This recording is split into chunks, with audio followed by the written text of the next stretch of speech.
जय हिंद साथियों, आप लोग फिर से नए वीडियो के साथ जुड़ रहे हैं। और जो भी बच्चे का इंक्वायरी था ना कि सर डॉक्यूमेंट्स कैसे आना कैसे जाना, जितना भी प्रॉब्लम था, मैं आज थोड़ा लॉन्ग वीडियोस बना रहा हूं आप लोगों के साथ। और मेरे साथ जो बच्चे बैठे हुए हैं, ये फिजिकल क्वालिफाई, डॉक्यूमेंट्स क्वालिफाई हो चुके, डॉक्यूमेंट्स वेरिफिकेशन में भी क्वालिफाई हुए और मेडिकल में भी क्वालिफाई हो चुके हैं।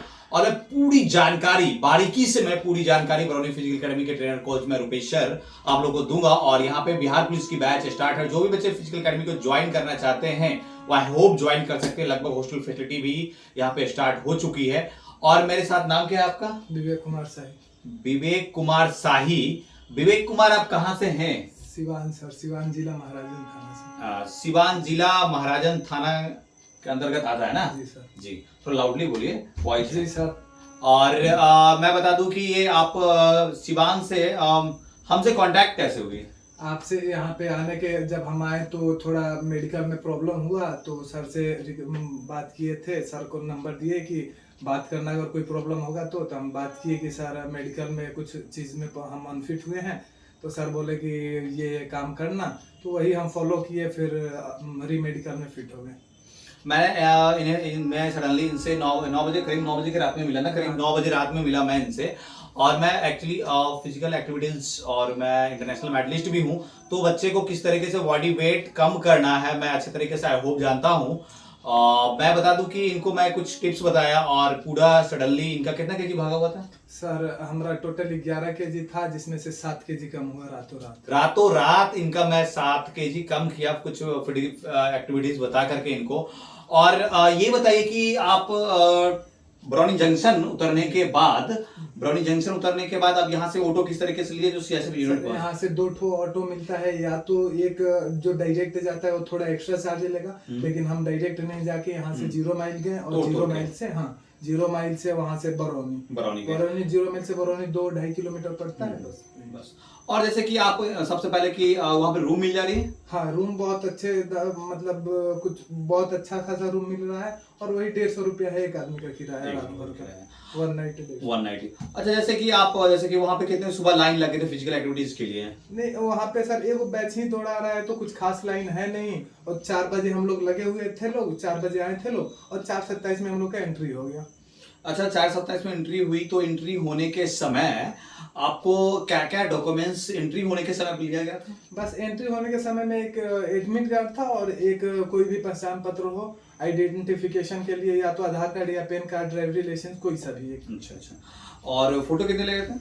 बस फोटो तो वैसे 4 मांग रहा है, लेकिन आप अपने हिसाब से 6 रख सकते हैं। अच्छा। कुछ एक्स्ट्रा भी काम लगता है अच्छा, ऑब्वियसली। फिर आप वहां से फिर हाइट और चेस्ट, मतलब जैसे तो अंदर एंट्री किए तो फिर एंट्री करने के बाद आपको फिर क्या करवाया था? वो सबसे पहले एंट्री करने के बाद एक लकड़ी का बना हुआ था हाइट वाला, वहां पे अगर आप जाके टकरा गए तभी आपको आगे भेजा जाएगा, नहीं तो वहीं से आप रिटर्न हो जाएंगे। ठीक। और जैसे कि 170 होने के, जिसका 170 है तो ऑब्वियसली क्वालिफाई है। हाँ, वो तो क्वालिफाई। तो झूठ मूठ का अफवाह जो रहता है 170 वाले को भी छाड़ देते हैं। ऐसी कोई बात नहीं है। अगर आपको यहाँ पे आपके घर के पास में या फिर अच्छे जो मेजरमेंट करते हैं आपके जो गुरु हैं, वो जो भी मेजरमेंट किए हैं उससे 1 सेंटीमीटर भी कम नहीं होगा। यहाँ पे जो हमारा वहाँ पे भी हाइट था 1.70 हमारे गुरु नापे थे वहाँ पे सिवान में, तो और यहाँ पे भी 1.70 हाइट हुआ हमारा। तो फिर ऑब्वियसली आप जो भी बच्चे मतलब कि बोलते हैं ये है वो है, तो ये सब बातों में लोगों को ध्यान नहीं देना है। और वहां से हाइट मैनेजमेंट करने के बाद फिर चेस्ट के पास आप गए होंगे? जी सर। चेस्ट कैसे क्या लिया चेस्ट का? चेस्ट में ये होता है, वहाँ पे जो सबसे हेड थे, ठीक है, असिस्टेंट सुपरिटेंडेंट जो थे या फिर असिस्टेंट कमांडेंट बोल दिया जाए उनको, वो हमरा नापे थे हाइट। ठीक, और हाइट नापे थे हमरा 85 से 93, 8 सेंटीमीटर हाइट फुला था। और रियल में भी हमरा वही हाइट बोले चेस्ट। और रियल में भी हमरा वही चेस्ट था। वहाँ पे भी हमारे गुरु नापे थे, एक बार नहीं गांव में 3-4 बार वहाँ पे नापा गया था, हमारा चेस्ट वही सेम था, थोड़ा सा भी कम ज्यादा। अच्छा। और जैसे कि वहां से फिर चेस्ट और हाइट होने के बाद फिर आपको कौन सा प्रोसेस पे ले गया था? चेस्ट और हाइट होने के बाद थोड़ा डॉक्यूमेंट का प्रोसेस था, एक फॉर्म भरा गया था। ठीक है। और उसके बाद से उसमें हम लोगों को लाइन में लगा, मतलब लाइन में बैठा दिया गया था फिजिकल के लिए। और फिर बस आई थी हम लोगों को, सारे लोग बैठ के, जितने भी लोग पीईटी में क्वालिफाई हैं फिजिकल एफिशिएंसी टेस्ट में, जिनका चेस्ट और हाइट हो चुका है, वो लोग चले गए बस में बैठ के। अच्छा, फिर वहाँ पे उस वहाँ का वो जो है ट्रैक कैसा है? ट्रैक जो है सर हवाई देखिए ये अड्डा जो बिल्कुल बच्चे हैं, जो क्वालिफाई बच्चे हैं, और मैं इनसे पूरी जानकारी आप लोग को मैं दे रहा हूँ, क्या क्या हुआ सारी जानकारी इस वीडियो के माध्यम से मैं दे दूं। ट्रैक का क्या इशू है वहाँ? ट्रैक में कोई इशू ना है सर। ट्रैक हवाई अड्डा है वहाँ पे, और बीच में लाइनिंग है, एक हिसाब से समझिए कि सर्कल टाइप का है, सर्कल ठीक, टाइप का। थोड़ा सर्कल टाइप का, अंडाकार, थोड़ा सा अंडाकार टाइप में से। थोड़ा सा अंडाकार टाइप में, और पूरा राउंड जो है 1955 मीटर का है, ठीक, और उसको 2.5 राउंड मरवाते हैं बस। और उसे कंक्रीट वगैरह भी ट्रैक पे पाया जाता है? हाँ थोड़ा बहुत है, लेकिन अगर आप चाहें, अगर आपका प्रैक्टिस है गांव में कि पैदल रनिंग करने के लिए खाली पैर नंगे पैर, तो फिर वहां पे भी आप कर सकते हैं इजीली। जैसे कि इन्होंने बोला कि नंगे पैर आई मीन खाली पैर रनिंग कर सकते हैं, तो अभी ऑब्वियसली जो भी बच्चे खाली पैर ट्रैक पे प्रैक्टिस करते हैं, रोड पे प्रैक्टिस करते हैं, तो ऑब्वियसली वो थोड़ा मोड़ा कंक्रीट का सामना करना ही पड़ता होगा उनको। होप कि सब ट्रैक पे तो खाली पैर रन करने में कोई बच्चा रनिंग करता है तो थोड़ा मोड़ा कंक्रीट का तो सामना करना पड़ता है। वो तो थोड़ा मोड़ा कंक्रीट तो वो तो चलता है उमूमन। लेकिन सर जिसके पास एक्सपीरियंस ना है, जो हाँ। पहले से खाली पैर नहीं प्रैक्टिस किया है, यहाँ पे आके एक्सपेरिमेंट ना करे, हाँ, प्रॉब्लम हो सकता है। अच्छा ठीक है, फिर वहां से आप फिजिकल क्वालिफाई, रनिंग क्वालिफाई करने के बाद फिर कहाँ गए आप? फिजिकल रनिंग क्वालिफाई करने के बाद जितने भी बंदे क्वालिफाई होते हैं, वो एक बस में, 2 बस आती है, एक बस में वो लोग चले जाते हैं, एक बस में जो डिस्क्वालीफाई हुआ है वो चला जाता है, और दोनों जाते हैं वहाँ पे सेंटर पे, और दोनों का फिर से जो क्वालिफाई है उनका भी कुछ डॉक्यूमेंट का प्रोसेस होता है, और जो डिस्क्वालीफाई है उनका भी कुछ प्रोसेस होता है, उसके बाद डिस्क्वालीफाई को छोड़ दिया जाता है और क्वालिफाई को रखा। अच्छा ठीक है, जो बच्चे क्वालिफाई कर रहे हैं ना, उनका बहुत सारे बच्चे का इशू हो रहा है कि डॉक्यूमेंट्स में क्या क्या ले रहा है। डॉक्यूमेंट में बस कुछ 5 चीजें हैं, डॉक्यूमेंट्स में 5-6 चीजें मांग रहा है, जिसमें सबसे इम्पोर्टेंट है ये आपका जो है छूट वाला, छूट का जो, हाँ क्रूशियल ओबीसी जो वगैरह चल रहा है, हाँ ओबीसी या ईडब्ल्यूएस वगैरह या SC/ST से हैं, तो आपको उसका छूट का जो बनता है, क्या बोलते हैं उसको, एससी का जो सर्टिफिकेट बनता है, सर्टिफिकेट बनता है, ठीक, तो उसे बनवाना होगा, और भी क्रूशियल डेट। आप 2023 का अगर फॉर्म है, आप फॉर्म अच्छा ये क्रूशियल डेट में ना बहुत सारे बच्चे का ना हो रहा है कि बोल रहे हैं क्रूशियल डेट में सर कि कितने तारीख, कितने डेट, कौन से डेट का होना चाहिए, ये क्लियर कर दीजिए लोग। क्रूशियल डेट जो है वो 2023 में जो लास्ट जीडी का फॉर्म का डेट था, उससे पहले का आपका होना चाहिए, ईडब्ल्यूएस हो, ओबीसी का सर्टिफिकेट हो, या फिर डोमिसाइल हो, निवास, एससी वाला, हाँ। एससी का अगर आपका वो बेस है, अगर उस टाइम आप बनवाए हैं कोई सा भी सर्टिफिकेट, ठीक, ईडब्ल्यूएस ही का क्यों ना हो, ठीक, अगर उस टाइम आप बनवाए हैं और उस टाइम आप SDO या DM लेवल तक बनवाना भूल गए हैं, या फिर किसी भी प्रॉब्लम के चलते नहीं बनवा पाए, तो उसके बाद अभी भी आप उसी बेस पे अप्लाई कर सकते हैं SDO लेवल या DM लेवल।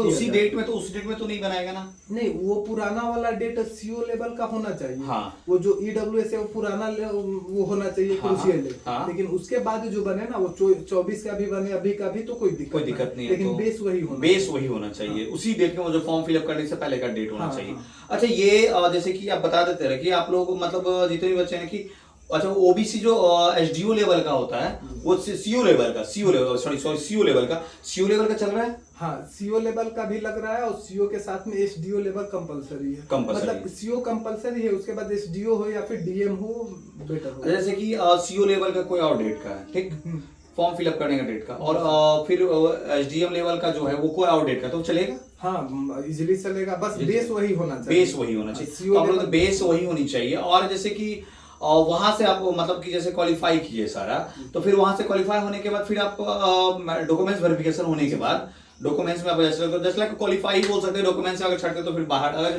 डॉक्यूमेंट्स में भी बच्चे को छाटते हैं, हाँ डॉक्यूमेंट में भी बच्चे छाटते हैं, लेकिन वो बोलते हैं 4 दिन का डेट देते हैं, टाइम देते हैं 4 दिन का, 4 दिन के अंदर में अगर आप वो डॉक्यूमेंट जो बोले वो बनवा के ला लिए, तो फिर से एक्सेप्ट करके आपको हाँ टाइम दे दिया जाएगा कि इस टाइम में आप आके रिपोर्ट कर सकते हैं, आपका मेडिकल हो जाएगा उस टाइम पे आप। तो इस चीज को आप ध्यान रखें कि जो आप बच्चे डॉक्यूमेंट के लिए डेट 5 दिन का टाइम दिया जाता है ना, 5 दिन का टाइम, 5 से 4 दिन, तो 4 से 5 दिन का टाइम दिया जाता है, तो आप उस डेट में उसी टाइम ड्यूरेशन के अंदर आप बना करके फिर रेडी हो जाए, तो फिर आप अप्रूवल हो जा सकते हैं।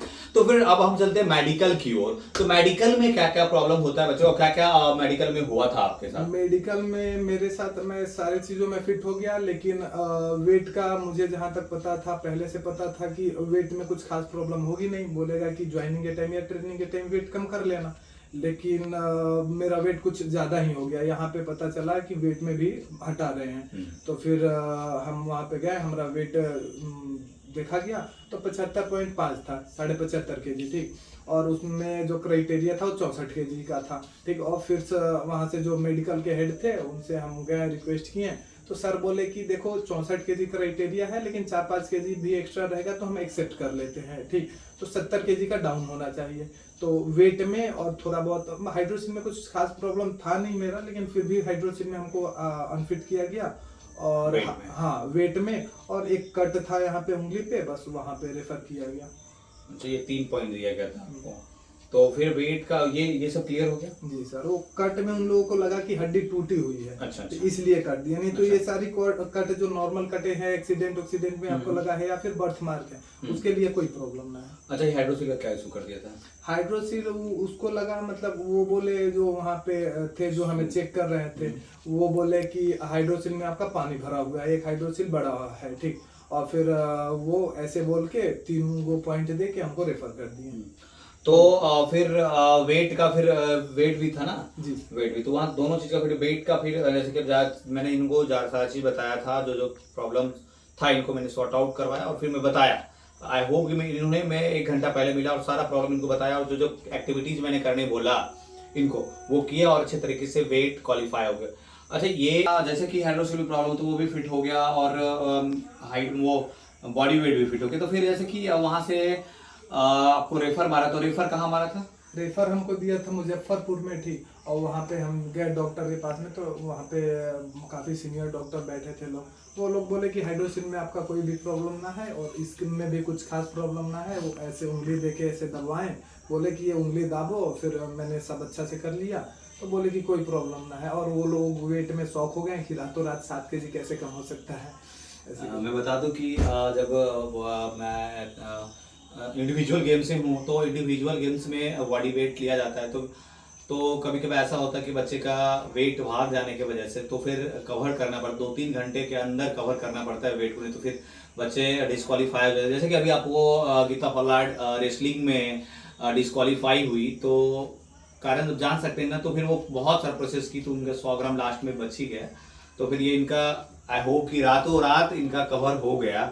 अच्छा, ये बताइए कि कैसा हेल्प मिला बरौनी फिजिकल एकेडमी से आपको? बरौनी फिजिकल एकेडमी से तो हम पहले से ही कांटेक्ट में थे। जब घर पे थे तभी हमको पता चला था कि यहाँ पे और CISF फिजिकल जो है, जहाँ पे हमारा फिजिकल पढ़ा है, CISF academy, sorry CISF camp में जहाँ हमारा फिजिकल पढ़ा है, वहाँ पे वीडियो बनाते हैं सर। और सर वहाँ पे कैप्शन में दिए थे अपना नंबर, तो हम नंबर पे कॉल किए। पहले से ही सब पूछ रहे थे सर से कि कैसा रनिंग चल रहा है या फिर वहाँ की एक्टिविटी कैसी है। तो सर बता रहे थे, उस टाइम से हम कांटेक्ट में थे। और फिर यहाँ पे आने के बाद सर से डायरेक्ट मुलाकात हो ही गया। और फिर मैं बता दूं, अपॉर्चुनिटी मुलाकात हुई, सडनली मुलाकात हुई। इन्होंने बोला कि सर ऐसा प्रॉब्लम है और ऐसा हो रहा है मेरे साथ। तो मैंने सडनली जाके इनको 0 माइल में मिला, तो बताया सर ऐसा। मैंने बोला कि आप चले जाओ बाबू, सीधे अपना चले जाओ मुजफ्फरपुर। और मैं जो इनको एक्टिविटीज बता दिया, पूरा ट्रेन में रात भर पूरा ट्रेन में। जी सर, और सबसे बड़ी बात है, अगर आपको वेट कम करना हो तो बैठना नहीं है, रेस्ट नहीं करना, सोने, अगर कम सोया जाए तो बेटर रहेगा। और आपको खड़ा रहना है, टहलते रहना है, या फिर मतलब जो एक्टिविटीज मैं बताऊंगा गाइडलाइंस के अनुसार ही करना है, कि गाइडलाइंस के बाहर नहीं जाना है। तो आप लोग, आई होप कि आप लोग का भी वेट कम हो जाएगा। और जैसे कि ये बताइए कि आप लोगों को वहाँ पे फिर अच्छे से क्वालिफाई होने के बाद अब पेरेंट्स का क्या? पेरेंट्स से पहले जब आपको बोला रेफर दे दिया, तो मम्मी पापा का क्या स्टेटस है? मम्मी पापा थोड़ा मतलब थोड़ा नर्वस हो गए थे, हम भी नर्वस हो गए थे, कैसे बताएं घर पे। लेकिन कैसे भी बताना तो पड़ेगा पेरेंट्स को। पेरेंट्स के पास बोले तो लोग हौसला बढ़ाने के लिए बोले, तुम टेंशन ना लो, जो भी होगा वो सही होगा। और हाँ, और तुम हमने अपना पूरा कोशिश 100% दे दिया और अभी भी दे ही रहे हो। जो होगा वो सही होगा। अगर कोई भी प्रॉब्लम होगी तो फिर से SSC का GD का फॉर्म आया है, अगली बार फिर से ट्राई करना। अच्छा, अब जब आप क्वालिफाई अच्छे तरीके से हो गए, तो मम्मी पापा का क्या रिएक्ट था? मम्मी पापा बहुत खुश हैं अभी, और फिलहाल रिजल्ट का, फाइनल रिजल्ट का इंतजार है। अच्छा, आपके पापा क्या करते हैं? पापा तो ऐसे दुकान चलाते हैं, फार्मर है। तो आप लोग देख लें कि हार नहीं मानना है किन्हीं को, ठीक है? हार हर हाल में किन्हीं को नहीं मानना है। और जहां तक बरौनी फिजिकल एकेडमी की तरफ से सपोर्ट हो सके मैं करूंगा। एनी टाइम मेरी 24 घंटा मोबाइल ऑन रहती है। तो आप जान सकते हैं कि एनी टाइम बच्चे, मैं वीडियो के माध्यम से बता रहा हूँ कि एनी टाइम मेरे पास कॉल आते रहता है कि सर ऐसा ऐसा है। मैं अभी भी कुछ देर पहले भी बच्चे से बात करके आया, मीट करके आया कि सर ऐसा ऐसा प्रॉब्लम होता है। हम बोले जाओ बाबू, कोई वहाँ पे कोई प्रॉब्लम नहीं है, रूम मिल रही है, आने जाने का, खाने का सारा चीज मिल रहा है। आप लोग I hope Murari physical academy के वीडियोस को देखें और चैनल को सब्सक्राइब करो। कैसा लगा ये वीडियो आप लोग कमेंट करके बताएं। जय हिंद।